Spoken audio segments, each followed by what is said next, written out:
그래서 사실 그 사람들이 배우려고 한 얘기들이 아니라 그것을 통해서 예수님의 흥을 잡고 그걸 통해서 사실 예수님을 종교적인 죄악이든 혹은 정치적인 죄이든 뭔가를 죄를 걸어서 예수를 제거하기 위한 그런 명목으로 그들이 와서 예수님과 논쟁을 했고 다툼을 가졌습니다. 그랬던 주제 중에 세금 가이사의 것 가이사에게 줘야 됩니까 말아야 됩니까 이런 논쟁도 있었고, 부활 후에는 누구의 아내가 됩니까 이런 논쟁도 있었고, 사실 그때 당시에 여러 분파들이 서로 입장이 달랐던 그런 아주 예민한 문제들을 가지고 와서 예수님의 의견을 묻고 그리고 거기서 함정을 파는 그런 대화들이 있었습니다. 반면에 예수님과 대화했던 또 다른 부류의 사람들이 있었는데 그들은 가난했고 또 소외됐고 그때 당시에 배척받았던 사람들입니다.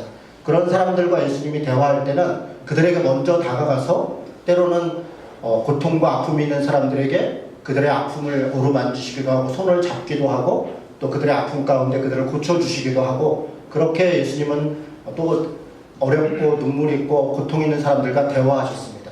그러니까 그동안 우리가 마태복음을 읽다 보면 예수님은 두 종류의 대화를 했구나, 논쟁과 비판과 이런 부분에 있어서는 좀 날설게 대화하기도 하고, 때로는 어떤 사람들에 대해서는 한없이 온유하고 겸손한 마음으로 그렇게 대화를 했습니다.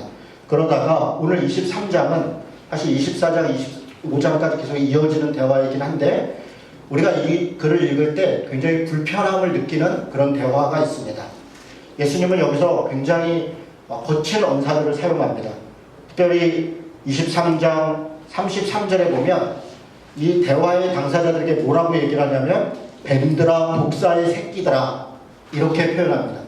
여러분, 뱀들아 독사의 새끼들아, 지금 말로 번역하면 제가 너무 죄송하지만 그냥 쓰겠습니다. 이 개새끼들아 이렇게 이야기한 것입니다.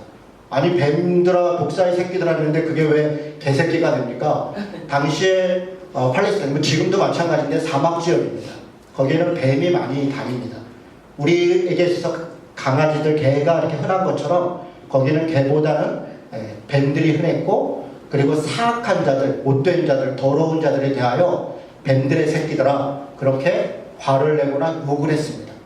그러니까 지금으로 쓰면 사실 누군가에게 이야기하기도 민망한 언어를 우리가 주님이라고 얘기하고 하나님이라고 얘기하는 분이 지금 사용하고 있습니다.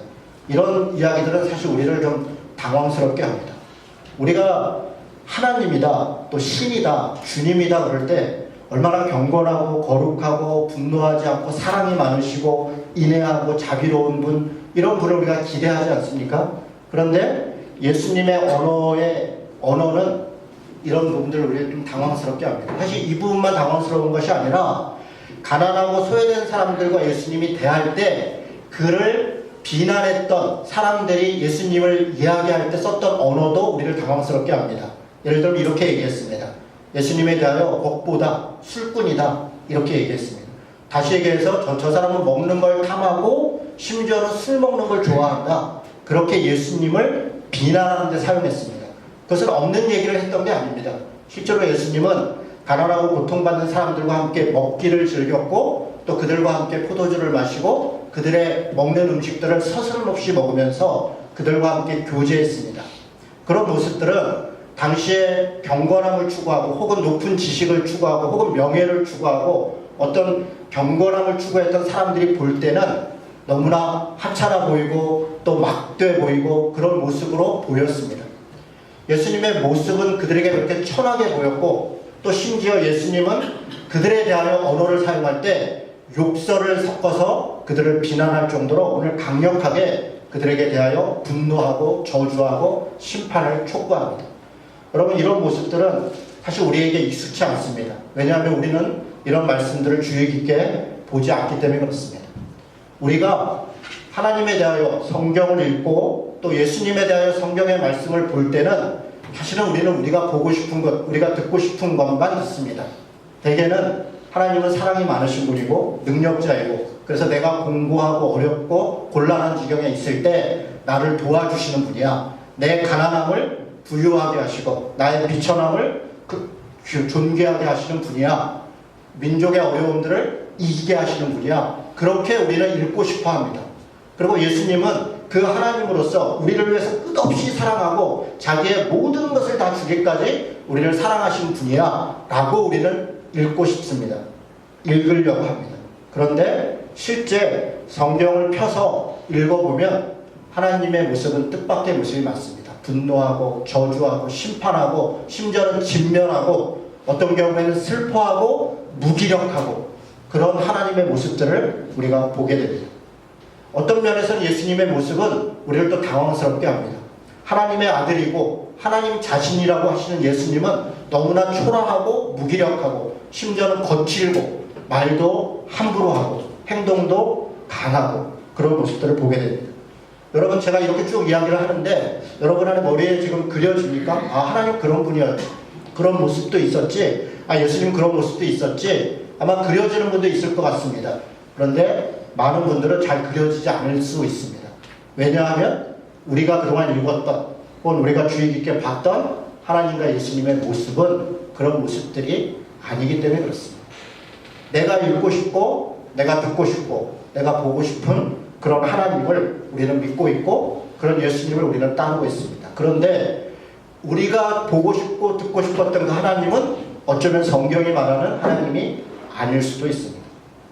우리가 따르려고 했던 그 예수님은 성경이 얘기하고 있는 예수님이 아닐 수도 있습니다. 물론 그런 모습이 없다는 것은 아닙니다.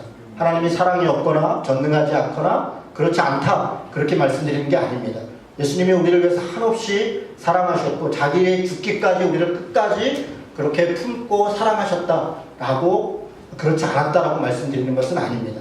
그런데 우리는 한쪽 면의 모습만 보고 있지 않느냐 그렇게 말씀드리는 것입니다. 오늘 예수님은 23장 1절에 무리와 제자들에게 말씀을 시작하십니다. 무리와 제자들, 이때 무리는 그냥 오크로스라는 단어인데 이 단어를 민중신학이라는 것에 민중이로 번역을 했습니다. 민중, 대중, 국민, 사람들, 무리들. 이 무리라는 단어를 오크로스라는 단어를 민중이라고 번역을 했습니다. 그냥 무지한 사람들이라는 겁니다. 그냥 당시에 가장 가난한 사람들, 그냥 어중이 떠중이 같은 사람들, 그런 사람들에게 예수님이 말씀을 시작하십니다. 그들 중에 제자도 있습니다. 제자는 특별한 사람을 제자라고 부른 게 아닙니다. 그 무리들 중에 그 어중이 떠중이 같은 사람들 중에 누군가는 자신의 것을 포기하고 예수님을 따르는 제자가 되었습니다. 그래서 이 무리들에게 누구에 대해서 이야기를 하기 시작하냐면 서기관과 바리새인들에 대하여 이야기를 시작합니다. 그동안 논쟁을 했던 사람들입니다. 예수님에게 와서 시비를 걸었고 울부를 낳고 함정을 팠고 그러면서 높은 차원의 교리를 가지고 와서 예수님을 곤란하게 했던 바로 그 사람들입니다. 그 사람들에 대하여 가장 가난하고 가장 비천한 사람들에게 이야기를 시작합니다. 서기관과 바리새인들, 그들에 대하여 이렇게 얘기합니다. 그들은 모세의 자리에 앉아있다. 그들이 모세의 자리에 앉아있다. 여러분 이 표현으로 사실 이 모든 글의 시작은 끝났습니다. 모세가 누구입니까? 그들에게 있어서 모세는 신앙의 아버지입니다. 아브라함과 함께 모세, 다윗, 아브라함, 모세, 다윗 이렇게 얘기하면 그러면 그들에게 있어서는 그냥 그 자체로 이미 인정되는 분입니다. 특별히 왜 모세를 얘기합니까? 모세가 율법을 받은 것입니다. 모세는 하나님의 말씀을 받은 자이고 하나님의 말씀을 가르치는 자이고 하나님의 말씀을 지켜 행하는 자들이었습니다. 그 말씀을 지키기 위하여 자신의 모든 것을 드렸던 그런 사람입니다. 그리고 그 모세가 받았던 하나님의 말씀, 그 율법을 당시에 유대인들이 받아서 다른 사람들을 판단하고 비판하고 가르치고 그것이 옳다 그르다 그것이 너희들이 이 말씀 때문에 의롭다 의롭지 않다 천국에 간다 못 간다 라고 평가했던 그 말씀이 바로 모세가 받았던 바로 그 말씀입니다. 하나님의 말씀인 모세가 받았던 그 말씀을 받았던 후예들이 지금 뭐라고 표현합니까? 모세의 자리에 앉아있다. 그들이 마치 자기가 모세가 된 것처럼 하나님의 말씀을 받은 자인 것처럼 행동하고 있다는 것입니다. 이것은 반어적인 것입니다. 모세처럼 행동해야 되는 것이 맞습니다. 그들은 하나님의 율법을 받았던 모세처럼 그 말씀을 따르기 위하여 자기의 온 삶을 다하여 온 존재를 다하여 자기의 인생을 다하여 그 말씀에 목숨을 다하여 그렇게 그 말씀을 지켰어야 합니다. 그런데 그들이 앉아있는 것은 모세의 말씀을 지키고자 하는 그 자리가 아니라 모세의 자리, 모세가 지도자로서 또 제사장으로서 그렇게 추앙받았던 바로 그 자리에 앉아 있다는 것입니다. 바리새인들, 서기관들은 사실 그런 자리에 앉아 있는 자들이 아닙니다. 지금으로 얘기하면 종입니다. 지금으로 얘기하면 공무원들인 것입니다. 국민의 세금으로 국민들을 위해 섬겨야 되는 자들이 지금 오히려 국민들을 조종하고 혹은 조작하고 혹은 명령하고 하는 자리에 앉아있다. 지금 그렇게 이야기를 시작하고 있습니다. 그리고 얘기합니다. 3절 말씀을 다 같이 다시 한번 읽어보겠습니다. 자, 시작. 그러므로 무엇이든지 그들이 말하는 말은 행하고 지키되 그들이 하는 행위는 본받지 말라. 그들은 말만 하고 행하지 아니한다. 여러분, 지금 이들이 하는 말이 틀렸다는 게 아닙니다. 여러분, 우리가 가끔씩 이렇게 착각합니다. 아, 바리새인들은 예수님하고 다른 말을 전했나 보다. 혹은 사두개인들은 예수님과 다른 말을 전했는가 보다. 아니요. 그들도 하나님의 말씀을 전했습니다. 그래서 그들의 말을 오히려 지켜야 된다. 예수님도 그렇게 얘기했습니다. 세금을 내야 됩니까? 내라는 것입니다. 가이사에게 주라는 것입니다. 하나님께서 하나님께 드리라는 것입니다. 그런데 예수님께서 이야기했던 것은 율법을 지키지 말라는 것이 아니라 그 율법의 본래적 가치가 무엇인지를 알고 제대로 지켜야 된다라고 이야기했다는 것입니다. 이들이 하나님의 말씀을 전합니다. 그 말씀이 조금도 틀리지 않습니다. 아니, 어쩌면 그 말을 들으면 여러분이 지금 제 설교를 들으면서 뭔가 찔림을 갖고 뭔가 그래 나도 뭔가 이런 마음을 갖듯이 어쩌면 굉장히 달변으로 어떤 예화를 들어가면서 감동적인 눈물을 흘려가면서 그렇게 하나님의 말씀을 전했을지 모릅니다. 그 말이 틀렸다는 것이 아닙니다. 다 맞는 말입니다. 문제는 무엇입니까? 말은 전하는데 조금도 행하지 않는다는 것입니다. 여기에 문제가 있습니다. 그가 말하는 말은 따라라. 그러나 그들의 행위는 따르지 말라는 것입니다. 그들이 안 하니까 그냥 그런가 보다가 아니라 그들은 그 말하는 것과 정반대로 행동하고 있다는 것입니다. 사랑을 이야기하는 자가 오히려 차별과 혐오와 배제의 일에 앞장서 있다는 것입니다. 지금 바리새인들과 서기관들에 대하여 하나님의 말씀을 이야기하면서 오히려 그 말씀을 가지고 누군가를 차별하고 누군가를 배제하고 누군가에게 혐오를 가하는 바로 그런 일들을 행하고 있다는 것입니다. 그들의 말이 틀렸다는 것이 아닙니다. 그들의 행위를 따르지 말아야 된다고 이야기하고 있는 것입니다. 그들은 무거운 짐을 묶어서 사람의 어깨에 지웠습니다.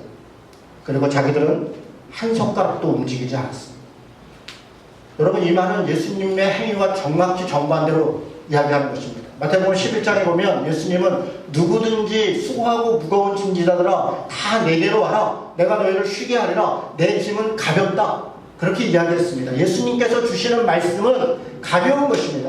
그 율법을 지키지 말라는 것이 아니라 예수님은 그 말씀을 통하여 사람들을 가볍게 하고 오히려 사람의 존재 자체를 인정하고 격려하고 위로하는데 그 말씀이 사용되었지만 이들은 같은 말씀을 가지고 누군가에게 짐을 지우고 그것으로 그 사람들을 정죄하고 그것으로 의인과 의롭지 않은 것을 가리는 곳에 말씀을 사용하고 있다는 것입니다.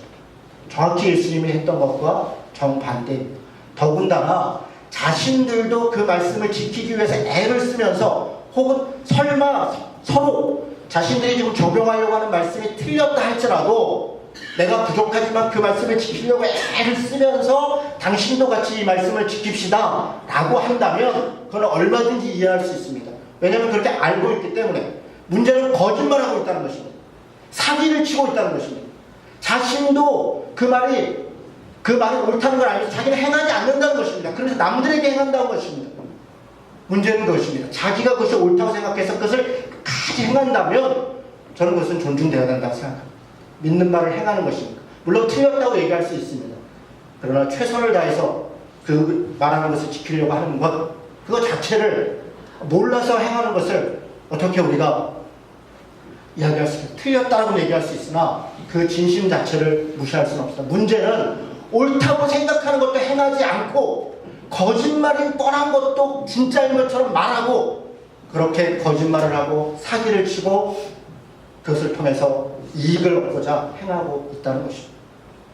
여러분, 이쯤 얘기하면 여러분도 이게 옛날 2000년 전에 예수님 시대 사람들인데 어쩌면 우리 시대 우리 한국 교회와 이렇게 똑같을까 그런 생각들이 들지 않습니까? 그렇습니다. 저는 이 말씀을 읽으면서 정말 어쩌면 우리 한국교회의 모습과 똑같을까? 물론 저를 포함해서 저도 그렇습니다. 제 모습도 그렇습니다. 그래서 제가 부끄럽고 민망한 마음에 여러분에게 하고 싶은 말은 이겁니다. 제가 이야기하는 것이 틀리지 않다면 여러분이라도 그 말씀에 순종하고 따라주기를 바랄 뿐입니다. 너나 잘해, 너도 하나님에서 나한테 전해. 제가 아마 그런 비난을 혹은 그런 판단을 받을 가능성이 높다라는 것을 인정합니다. 이 말씀에 의지해서 제가 감히 부탁드리고 싶은 것은 여러분이 제가 이 강단에서 하나님의 말씀을 전한다고 하는 것이 성경의 가르침에 위배되지 않는다면 너도 안 지키는 걸 나한테 나도 안 지켜 이렇게 가지 말고 이 말씀대로 그들의 말은 여러분에도 지키기를 바랍니다. 저도 하여간 부족한 대로 지키려고 애를 쓰고 물론 여러 가지 부족하지만 저도 애를 쓰겠습니다. 그러나 안타까운 것은 우리가 또 보다시피 정말 하나님의 말씀에 모세의 자리에 앉아서 그 말씀을 가지고 사랑의 말씀을 가지고 배제와 차별과 혐오로 사용되고 있는 사랑하기 때문에 반대한다. 이런 표현들이 우리 너무나 익숙한 이런 시대에 우리가 살고 있다는 것은 참으로 비극입니다. 그들의 모든 행위를 사람에게 보이고자 하니 그 경문띠를 넓게 하여 옷수를 길게 한다. 여러분 경문띠가 뭡니까? 경문띠는 테필린이라는 건데요. 그러니까 신명기 6장 5절 같이 뭐 하나님을 사랑하라, 그 몸과 마음과 뜻을 다해 이런 식의 그 쉐마 이스라엘 이런 말씀들을 깍 안에 경문이라고 하는 깍 안에 넣어서 이마에다가 이렇게 띠를 띠기도 하고 팔에다가 이렇게 붙이기도 하고 이렇게 하고 기도를 합니다. 유대인들이 그걸 테필린이라고 하는데 그게 경문입니다. 혹은 그것을 문 앞에 이스라엘에 가면요 호텔 문 앞에도 이렇게 붙어 있어요. 이렇게 조그만하게. 그는 매추자라고 그러는데 그 안에 말씀 성경 구절이 있습니다. 그 말씀을 거기다 붙여놓고 들어가고 나갈 때 집 앞에도 다 붙어 있어요. 이렇게 손을 대고서 기도하는 그거를 몸에다 붙이는 건 테필린이라고 그러고 이렇게 문 앞에다 붙이는 거는 매추자라고 그러는데 그걸 경문이라고 합니다. 경문. 그런 경문띠를 넓게 했다는 건 이거를 이렇게 조그맣게 하는 게 아니라 이걸 묶는 띠를 아주 크고 화려하게 해서 내가 그걸 하고 있다는 걸 많은 사람들이 알도록 내가 이렇게 기도하고 있고 하나님 앞에 하고 있는 많은 사람이 알도록 띠를 넓게 해서 알도록 했다는 겁니다. 옷수는 뭡니까? 자기 신분을 나타내는 거죠. 제사장들이나 또 혹은 누구들이 옷을 입을 때 옷수를 이렇게 색깔별로 있는데 그 수를 길게 해서 아, 저 사람이 누구구나 이런 거를 알게 했다는 겁니다. 왜 그렇게 했습니까? 내가 누군데 그가 기도하고 있는 기도 자체의 목적이 있는 것이 아니라 내가 기도하고 있다는 것을 누군가가 알아야 되고 내가 기도하고 있는 내가 제사장이야, 내가 서기관이야, 내가 바리새인이야 라고 하는 것을 누군가가 알아서 그렇게 존경을 받고 명예로 인정을 받고 그렇게 했다는 것입니다. 여러분 제가 오늘 이렇게 오늘뿐 아니라 늘 그렇지만 가운을 입지 않죠? 어떤 경우에 그 전에 교회에서도 목사님 이렇게 가운을 좀 입었으면 좋겠어요. 왜요? 그래야 좀 이렇게 예배 드릴 때 좀 경건한 것 같고 왠지 좀 더 목사님답고 이렇게 평소에 안 입더라도 그 장로님이 세례할 때라도 입으시면 어떠냐. 일리가 있습니다. 나쁜 의미로 했다고 생각하지는 않습니다.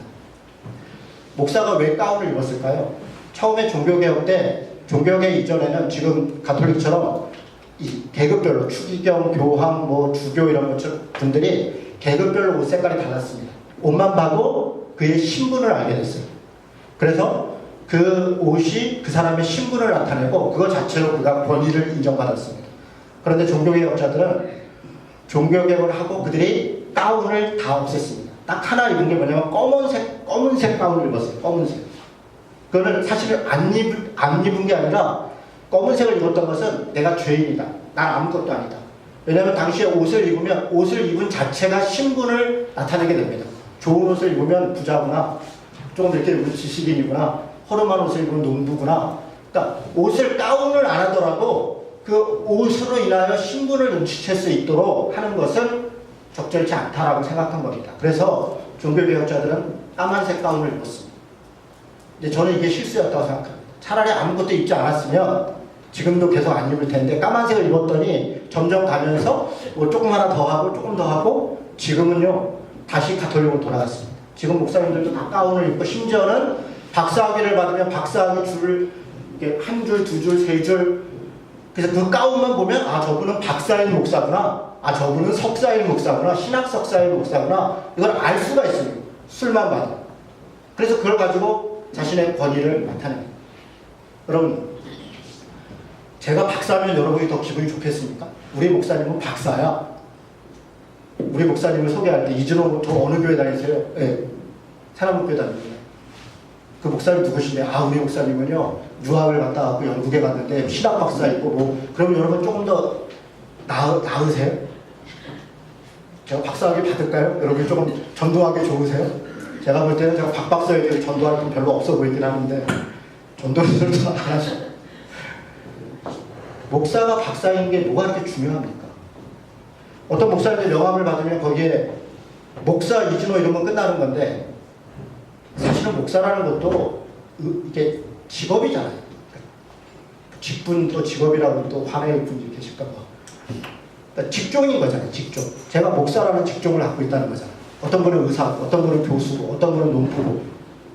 그래서 명함에 그냥 그 자기 뭘 하고 있는지를 나타내기 위해서 글 쓰는 정도까지 이해가 되는데 뒤에다가 꼭 무슨 박사, 뭐 그렇게 학문하는 분들은 그걸 의미가 있을지 모르겠으나 자신이 학문하는 데 있어서 일정한 자격을 갖추고 있다라고 하는 데 의미가 있을지 모르나 목사가 박사라고 불리는 게 왜 그게 좋은지 잘 모르겠어요.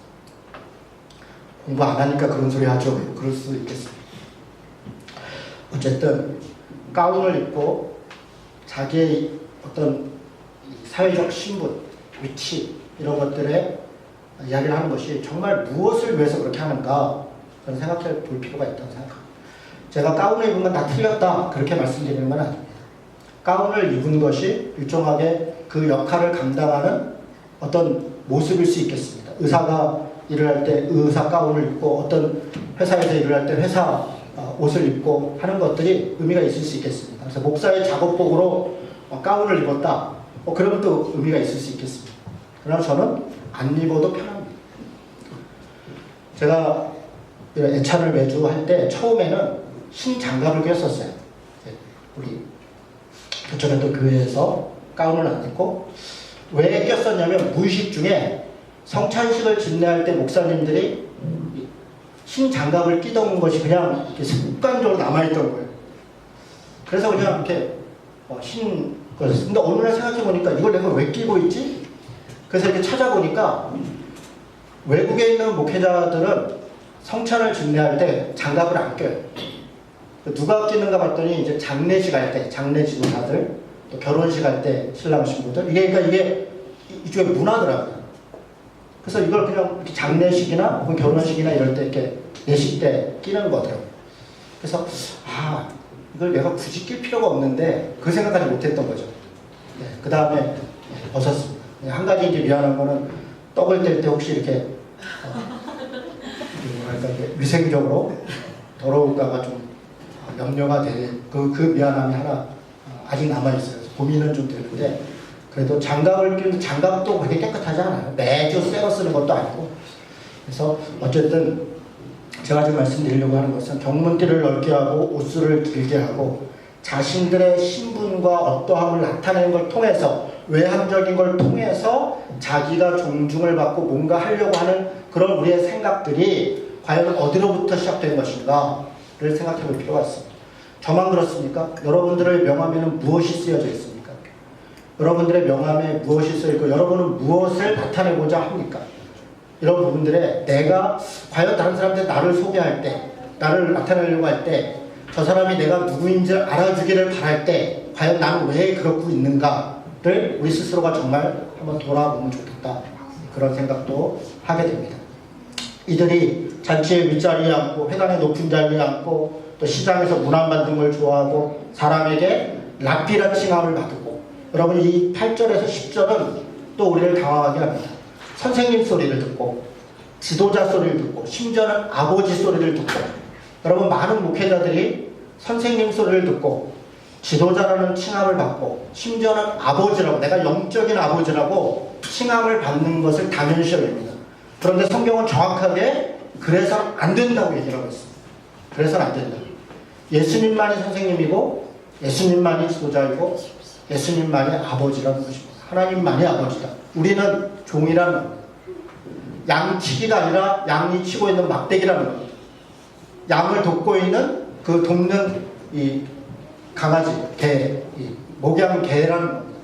그것이 성경이 우리에게 가르쳐주는 바인데, 그런데 예수님은 목자장이니까 목자로서의 역할을 일부 나눠준 것, 거기까지인데 우리가 어느 날 목자장의 자리에 앉아있는 것이 아닌가 돌아보라는 것입니다.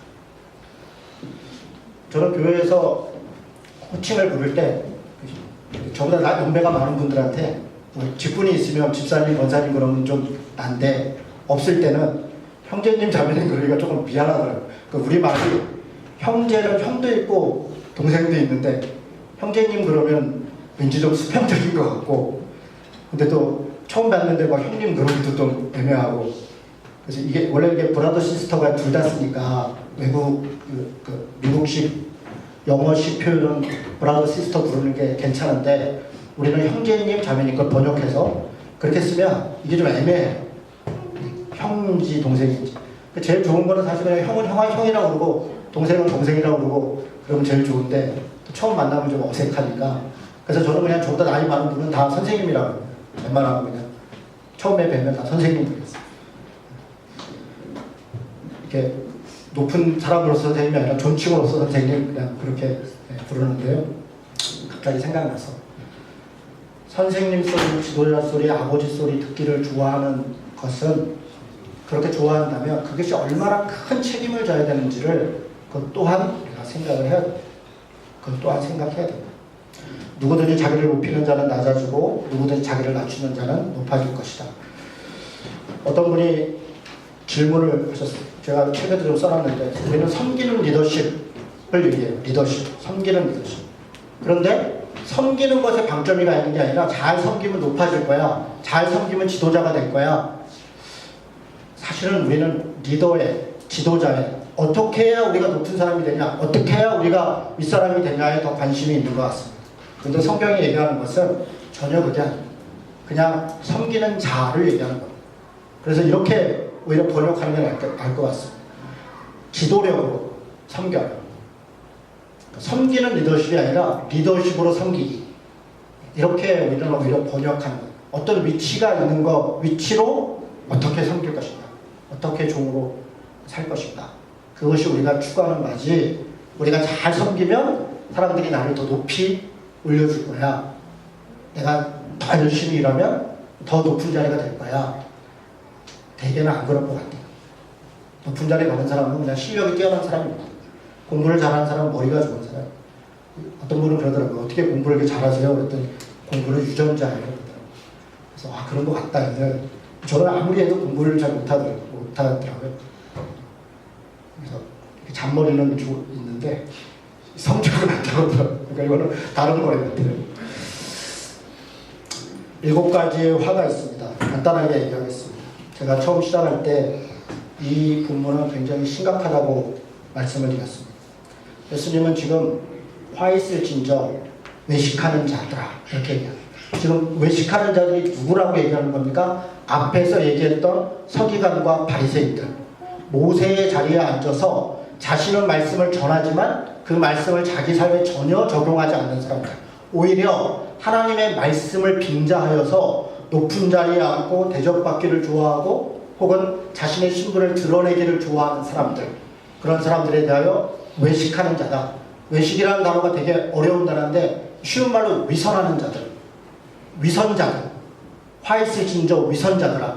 여러분, 이 말 굉장히 강한 말입니다. 예수님은 당시에 나이가 30살에서 33살 정도라고 우리가 알고 있습니다.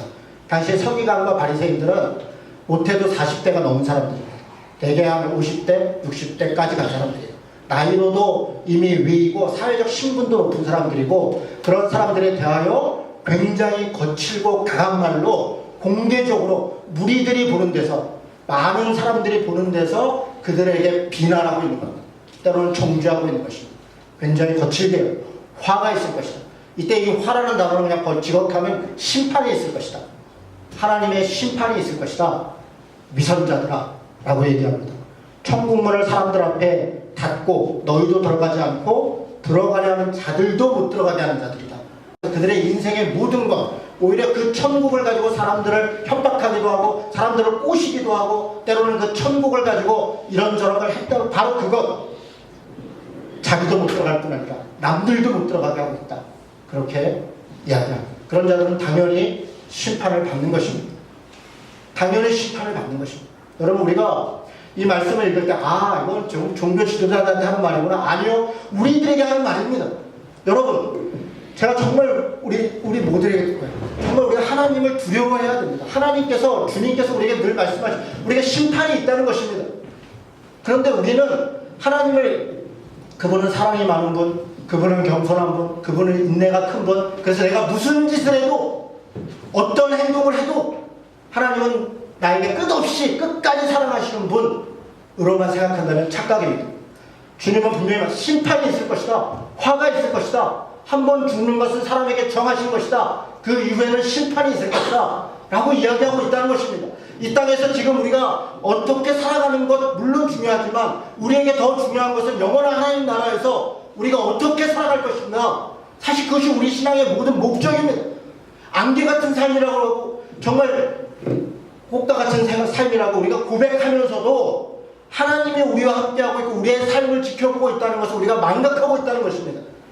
저들에게만 얘기하는 것이지 누구에게 얘기하는 것이지 아니 나에게 이야기하는 것입니다. 우리가 외식하는 자이고 우리가 위선자라면 지금도 하나님 우리에게 하는 화 있을진저 심판이 있을진저 위선자다 이야기합니다. 그래서 이 말씀을 당시의 바리새인들에게만 적용하지 마. 내가 바리새인이 아닌가, 내가 이런 모습은 아닌가, 우리 스스로에게 날마다 적용해야 돼요. 그래서 우리는 하나님 앞에 정말 두려움과 떨림으로 우리의 삶을 책임있게 살아가야 되는 것입니다. 천국을 자기만 못 들어가는 것이 아니라 남들도 못 들어가게 하는 것. 15절에 보니까 서기관과 바리새인들이여 교인 한 사람을 얻기 위하여 바다와 육지를 두루 다니다가 생기면 너희보다 배나 더 지옥 자식이 되게 하는 것. 선교하고 전도하고 물론 중요하죠. 그런데 하나님의 말씀을 온전히 그 말씀의 의미를 분명히 이해하지 못하고 그것을 바르게 행하지 않는다면 정말 광야에서 아론이 송아지를 섬긴 것처럼 하나님을 섬긴다면 우리가 신앙생활을 하면 할수록 오히려 배나 더 지옥에 가는 것 아니겠습니까? 하나님의 말씀을 가지고 오히려 지옥의 길로 가고 있는 것 아니겠습니까? 하나님의 말씀을 전하려는 열심보다 더 중요한 것은 그 말씀이 무엇을 뜻하는가 우리 스스로를 돌아보고 우리 스스로에게 정리하는 것이 그것이 훨씬 더 중요하다고 얘기하는 것입니다. 16절에 보니까 화 있을진저 눈먼 인도자여 너희가 말하되 누구든지 성전으로 맹세하면 아무 일 없거니와 성전의 금으로 맹세하면 지킬지라. 여기 여러분 두 가지가 나와요. 성전으로 맹세하는 사람과 성전의 금으로 맹세하는 사람, 제단으로 맹세하는 사람과 제물로 맹세하는 사람. 그런데 바리새인들, 제사장들은 성전의 금으로 맹세하고 예물로 맹세하면 하나님이 반드시 들을 것이다, 반드시 축복하실 것이다 얘기를 했고, 하나님의 성전에 와서 기도하고 하나님의 제단을 붙잡고 기도하면 그렇게 해서 무슨 정성이 있어야지 정성이 이러면서 그 금과 예물을 가지고 하나님이 뭔가 들어줄 것이라고 이야기했다는 것입니다. 여러분 지금은 안 그렇습니까? 조용기 목사가 이런 얘기를 해요. 기도를 해서 암 걸린 사람이 병을 낫려면 아니 그 한 1억이라도 내야지 그 공짜로 그 양심이 있지. 기도를 받으려면 예물을 정성껏 드려야지 어떻게 그게 말입니까 말방구입니까? 그런 어리석은 이야기를 1000번제를 제가 이건 이 숫자 번제가 아니라 태울 번자입니다. 이건 번제를 드리는 겁니다. 제 편에다 써놨더니 어떤 목사님이 제가 그 목사님들 포럼에 갔더니 제 책을 막 이렇게 흔들면서 1000번제가 왜 성경에 없냐고 그러면서 화를 내시더라고요. 제가 너무 어이가 없어갖고 정말. 여러분 제가 또 있다고 칩시다. 하나님은 1000번 헌금을 해야 복을 주시는 분이세요? 그런 분을 뭐하러 믿으세요? 저는 안 믿겠습니다. 1000번을 헌금을 해야 복을 주시는 분이라면 저는 그런 걸 안 믿겠어요. 그것이 어떻게 하나님이 우리에게 1000번을 헌금을 해야 복을 주신다며. 여러분 하나님이 그런 분이 아니시라는 거예요. 그런데 그렇게 인식하고 그 누구를 위해서 자기나 그렇게 하죠. 자기도 행하지 않으면서 남들에게 그 올무를 씌워서 1000번 동안 헌금을 하도록 하는. 그래서 그 복을 이건 사기죠. 사기. 이런 짓을 하고 있는 것입니다. 하나님은 지금 뭐라고 얘기를 하는 것입니까? 성전, 예물, 제물, 성전 얘기하면서 사실은 돈으로 한 것이 아니라 성전 그 자체가 하나님이라는 겁니다.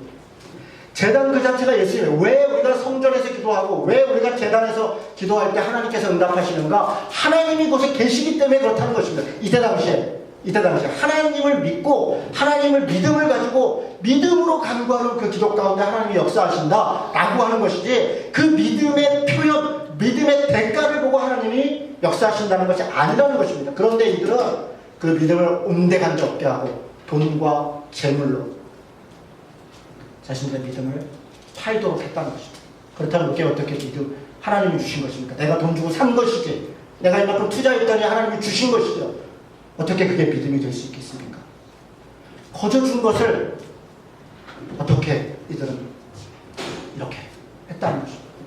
지금 그 얘기를 하고 있는 것입니다. 23절에 보니까 심지어는 외식하는 자들아 서기관들과 바리새인들이여 너희가 박하와 회향과 근체의 11조는 들이되 율법에 더 중한 바 정의와 긍휼과 믿음은 저버렸도다. 그러나 이것도 행하고 저것도 버리지 말지니라. 길게 얘기하지 않겠습니다. 지난번 11조에 대해서 한번 이야기했습니다. 여러분, 이 말씀은 11조를 하라라고 하는 말씀이 아닙니다. 성경에, 신약 성경에 유일하게 나와 있는 11조와 관련된 말씀이 이것과 누가복음이에요. 그런데 이것도 행하고 저것도 행하라 했으니까 11조 하라 그랬잖아. 물론 그렇게 해석할 수 있겠습니다. 제가 더 길게 얘기하지 않겠습니다. 그러나 이 말씀의 진짜 본질은 정의와 긍휼과 믿음을 저버렸다는 거예요. 정의와 믿음과 긍휼을 행하라는 것입니다. 그것이 박하와 근양과 채양의 11조보다 더 중하다는 것이에요. 박하와 근양과 채양이 뭡니까? 요즘 말로 번역하면 이런 거예요.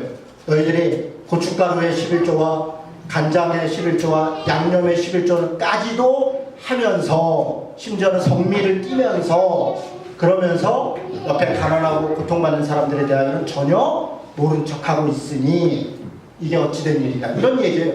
지금 이 나와 있는 박하와 회향과 근체가 일종의 조미료들입니다. 조미료. 그러니까 향신료들이에요. 이런 아주 작은 것까지도 11조를 띄어서, 왜? 이걸 왜 띄었어요? 하나님 앞에 복 받는다고. 하나님 앞에 그거 해야 하나님이 복 주신다고 바리새인과 사두개인들이 가르쳤다는 거예요. 그런데 정작 11조의 정신, 그 11조를 통해서 많은 가난한 사람들, 고통과 아픔 있는 사람들과 함께 나누었던 정신은 사라져버렸다는 겁니다. 바로 11조의 진정한 정신은 정의와 긍휼과 믿음을 지키고자 그 11조를 했는데, 어느 순간 그 목적은 다 사라져버리고 11조를 했냐 안 했냐 라고 하는 것으로 이 말씀도 사용되고 있고 그렇게 행하고 있다는 것입니다. 그때 당시에 예수님께서 분노하면서 심판이 있을 거라고 얘기했던 그 말씀 그대로 이제 지금 우리 한국교회도 똑같이 이 말씀을 해석하고 있지 않습니까? 저는 그렇게 생각합니다. 어떤 분이 저한테 A4로 한 10페이지 가까이 편지를 보냈어요. 뭐 제가 썼던 11조와 관련된 글을 보고서 그러면서 이렇게 얘기해요. 11조는 폐지된 건데 왜 11조의 정신이 어쩌고 저쩌고 합니까? 그래서 막 사꾼 목사라고 저한테 편지를 보냈어요. 제가 답변을 보냈어요. 맞습니다. 제가 사꾼 목사라고. 저 월급도 받아야 되고요. 많이 주면 더 좋고요. 그러나 11조는 폐지된 게 맞습니다. 그래서 우리 교회는 11조 봉투가 없습니다. 그러나 구약성경의 11조가 가지고 있었던 그 정신을 따라 우리는 헌금해야 되고 하나님의 교회를 섬겨야 되고, 많은 사람들에게 우리의 버는 것을 나 스스로만 갖는 것이 아니라 조금이라도 나누기 위하여 그렇게 우리는 헌금을 합니다. 그렇게 답변을 했어요. 그분은 마음에 안 들을 수 있겠습니다. 그러나 저는 그렇게 생각합니다.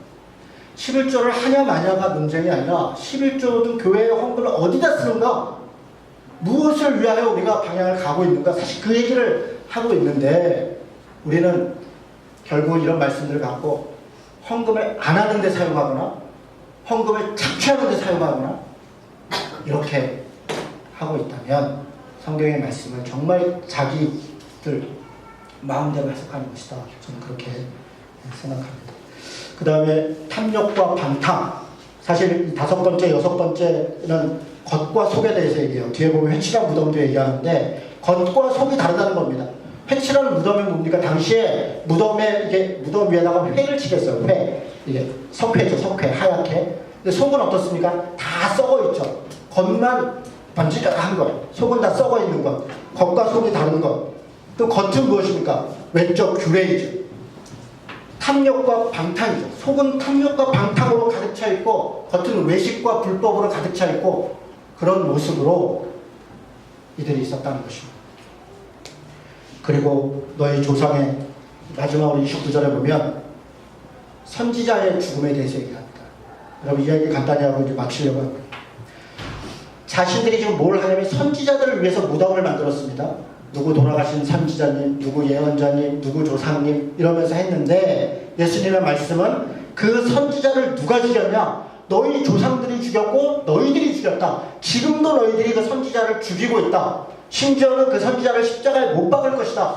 바로 너희들이 하나님의 말씀을 따르는 자들을 이렇게 외식함으로 오히려 그들을 핍박하고 죽이고 그렇게 하면서 그러면서 자신들을 복을 받기 위하여 하나님의 뜻에 따라서 살아있는 선지자에 대해서는 핍박을 가하면서 죽은 선지자들은 기념한다고 무덤을 만들고 있다는 겁니다. 그러고서 자기들이 복받다고 하는 것은 정말 가증한 일이다 얘기를 하는 것입니다. 제가 중국의 용정이라는 데를 갔습니다. 거기에 대성중학교라는 데가 있어요. 거기는 윤동주 생가가 용정에 이렇게 저렇게 있고 대성중학교라는 데가 윤동주와 몇 명들이 이렇게 나왔던 데입니다. 제가 거기 가서 깊이 깨달은 게 하나 있습니다. 거기 대성중학교 2층에 가면 박물관이 있는데요. 당시에 그 이주했던 우리나라 사람들의 여러 행적들이 있습니다. 제가 거기서 깜짝 놀란 게 뭐냐면 거기서 처음 알았습니다. 너무 부끄럽게도 문익환 목사와 윤동주가 같이 거기에 사진이 있는 거예요. 저는 그때 몰랐어요. 나중에 그때 처음 알아요. 너무 부끄러워요. 저는 문익환 목사는 빨갱이라고 생각했어요. 이단이라고 생각했어요. 그때 당시만 해도. 한 10년 전, 10년도 더 됐을 때죠. 거의 10몇 년 됐을 텐데. 근데 거기에 내가 정말 존경하는 윤동주가 거기 있고, 윤동주 생가라고 찾아갔는데, 거기에 문익환 목사님 사진이 딱 있는 거예요. 왜 있지? 보니까 친구였대요. 그 같이 이렇게 형, 동생이었고, 그 가족 살았대요. 그래서 거기에 같이 이렇게 있더라고요. 그리고 거기에 너무 생뚱맞았는데 박정희 대통령 이렇게 뭐 숫자 비슷한 게 이렇게 있더라고요. 그래서 제가 보면서 참 이상한 조합이다. 그때 내가 이렇게 깨달았어요. 윤동주 시인은 정말 훌륭한 분이지만 그가 젊은 날에 돌아가시니까 우리는 다 윤동주를 존경해요. 윤동주 시인처럼 이렇게 일제 저항도 해야 되고 민주적인 어쩌고 해야 되고 이렇게 생각해요. 그런데 당시에 정작 살아있는 문익환, 당시에 남북통일을 위해서 민주주의를 위해서 독재에 저항하기 위해서 싸웠던 문익환에 대해서는 그때 당시에 저도 그는 빨갱이고 그는 신앙과 전혀 다른 사람이고 라고 생각했다는 거예요. 죽은 사람에 대하여는 그렇게 우리가 존경하고 사랑한다 그러고 내가 최고 존경하는 사람이 윤동주라고 하는데 만약에 윤동주가 살아서 지금까지 살아있다면 그가 무엇을 하고 있겠습니까? 아마 박정희 정권 때, 전두환 정권 때였다면 누구보다 앞장서서 독재 정권과 저항했을 거예요. 박근혜 대통령 때였다면 누구보다 앞장서서 촛불을 들었을 것이고 세월호의 아픔에 대해 공감하지 않았겠습니까? 윤동주 시인이 그렇게 살지 않았겠어요? 그랬을 때 우리가 살아있는 윤동주에 대해서 뭐라고 얘기했겠습니까? 저 빨갱이, 저 나쁜 놈, 저 비신한 그렇게 우리가 비난하지 않았겠습니까? 저는 이 말씀을 보면서 그 생각이 났어요. 죽어버린 사람에 대하여는 우리가 엄청난 추앙을 하면서 주기철 목사, 손양원 목사 이런 분들에 대하여 우리가 한국교회에서 다 출교시키고 쫓아냈던 기업들을 우리가 다 가지고 있어요. 최근에서야 다 복원시켰어요. 지금 시대에 우리가 죽어있는 위인이 얼마나 훌륭한가를 생각할 것이 아니라 여러분 제가 정말 이 말씀을 보면서 우리가 조금이라도 말씀을 따라 손해를 보면서 지금 비록 손가락질을 당하고 오해를 받고 지금 비록 이단 소리를 듣는 한이 있더라도 하나님의 말씀을 따라 살아야 되지 않겠습니까? 저는 그것이 옳다. 죽은 사람들 추념하고 어떤 신앙이 어떻고 하죠. 우리가 어떻게 살아야 될 것인가. 우리가 어떤 신앙으로 살아갈 것인가. 정말 그렇게 쫓아갔으면 좋겠습니다.